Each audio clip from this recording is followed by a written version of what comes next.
1883 से लेकर मुल्क की आजादी 1947 में हुई है, तो आपको ये जानना चाहिए कि मुसलमान की कुर्बानियां आजादी वतन के लिए 1803 से लेकर 1947 तक की हैं।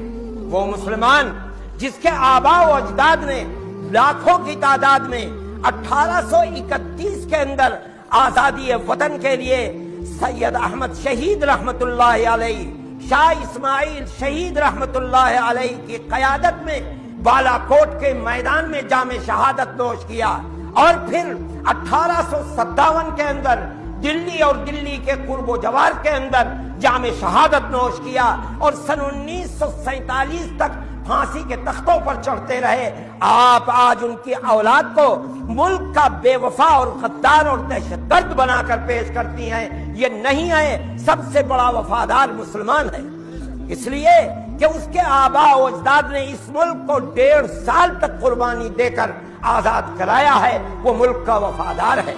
मेरे दोस्तों, आपने सुना मौलाना अरशद मदनी ने कहा कि हमारी तारीख़ क्या है। मैं बिरादरान वतन से कहना चाहता हूँ, जो लोग ये कहते हैं कि मुसलमानों ने इस देश को क्या दिया, मुसलमान वफादार नहीं है। मेरे दोस्तों, हमारा जितना खून बहा है बिरादरान वतन का, उतना पसीना नहीं बहा है। वीडियो कैसी लगी कमेंट करके ज़रूर बतलाइए और शेयर ज़रूर कीजिए।